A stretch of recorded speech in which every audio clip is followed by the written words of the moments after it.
Yay! So, I want you to know how much my wife loves me. She's not one to look at me and say, wow, you're so pretty, honey. But she gets me things like this because she knows me so well. So I've got spray to actually clean my board with. She got me brand new markers. She got me an eraser. So these are all things that make me extremely, extremely happy because you guys know how much I spray and wash my board. Like, I'm a little OCD with it, and I'm really, really happy about it. So, but I did just spray, and my markers are all wet. Yikes. So this is, please work, please work. Oh my gosh, I love brand new markers. This is week 2, April 13th, extension vid number 1. Why is this extension video number 1? Because I love that we're giving you a chance to raise your grades, but I'm really going to probably put out more than a video a week to get you ready for what's upcoming next year. So last week, we talked about having equations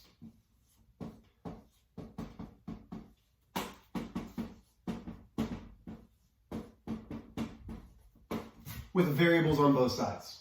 So I've got 3 times the quantity of 5x minus 2 plus 7x equals 3 times the quantity of x minus 9.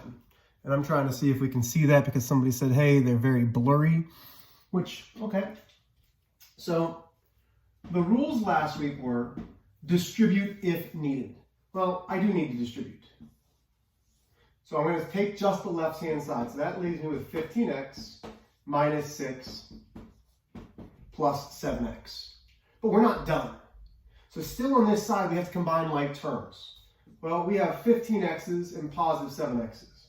When we have variables that are the same, we keep the variable and we do whatever it says with the coefficients. 15 plus 7 is 22x minus 6. Is there anything else? No. Equals. I distribute, I distribute. That leaves me 3x minus 27. Okay, there's nothing else to do on that side. So I've distributed, I've combined like terms on the same side. Now I need to use inverse operations on opposite sides. And if you remember, I told you, hey, let's start with the variables. I personally will always move the smaller variable. In this case, it's a positive 3x is smaller than a positive 22x. So I'm going to subtract 3x from both sides. All of this comes down, that's a negative 27, equals. Negative 6 comes down, 22 minus 3 is 19x's. So this is not going to give us a nice even thing going on, but it's all right because you're going to see these in algebra. So now I'm going to add 6 because now we're trying to isolate the variable. Negative 6 plus 6 is 0. I don't need to put 0 here because 19x plus 0 is 19x. Negative 27 plus 6, they're different signs. So I subtract 27 minus 6 is 21. I keep the larger 1. From here, I divide by 19. X then equals, I cannot simplify negative 21 divided by 19. Do not change it to a decimal. In algebra, we are not going to want to change it to a decimal. We're going to leave it as a fraction. And as I keep doing these extension videos, you're going to learn why, because we're going to do a lot of problems where we have fractions. It's going to be called the unit rate. It's going to be called slope. It's going to be called our constant. We need to have that as a fraction because it's rise over run. So there's the review of solving equations with variables on both sides. Let's see if this works. Nope. Okay. Well, she tried really hard. It just doesn't like me. So let's get this. Let's see if this works any better. No. Let's try one more thing.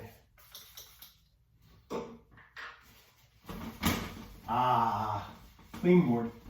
Okay, so what you have to understand about equations is we are solving, the whole purpose of an equation is to solve for an unknown. These are equations, what we're doing right now, that are equations in one variable.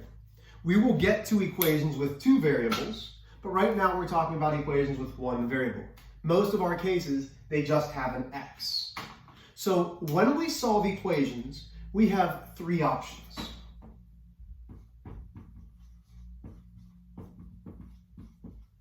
So once we solve, we can get one solution. And so far, every type of equation you've done has ended up with one solution. That last example had a solution of x equals negative 21/19. That's an answer, that's one solution. You can get an equation that has no solution. So that means that you're going to have something equal to something else, but it doesn't balance. I will never have an equation that says 7 equals 5. That's not possible, okay? It doesn't make sense. That's a no solution. Then you have number 3. There's two different ways to think about this. You will hear most of it as all real numbers. All real numbers is a funny R, okay? That's how we show all real numbers. Or, a better way to say this, at least for me, is infinitely many solutions. Because you can think of a number and it's going to work. So, let's go with number 1 real quick. 3x equals 9. This is about as easy gets. I divide by 3, x equals 3. That's one solution. Well, what about something that has no solution? So let's say we have 3x minus 2 equals 3x plus 6. Okay? So now we're here. First step. We find our balance point, we distribute. That leaves me 3x minus 6 equals 3x plus 6. The more that you do, and I'm stepping on screws, I don't even know why they're in here. The more that we do, you're going to be able to take a look at this and say immediately, this is no solution. So it will become easier, but let's solve it. So we don't have a smaller variable. They're the same. So in this case, I'm going to subtract 3x from both sides. 3x minus 3x is 0x's, which leaves me with 6. 3x minus 3x is 0x, which leaves me with negative 6. Does negative 6 equal 6? Well, in your head you should be saying no. These are not equal. No matter what we substitute in for x, no matter what we substitute in, it won't work. So the only way to show that this is no solution is to solve it, and then you have to state it's no solution. You can't just say negative 6 equals 6. That is not correct. You need to state there is no solution for this equation. So number 2 is here. Number 3 is a little bit easier. So we're going to go with about the same thing. 3x minus 2 equals 3x minus 6. Mr. H, the only thing you changed was this minus. Absolutely. I distribute. Leaves me 3x minus 6 equals 3x minus 6. I could stop right there.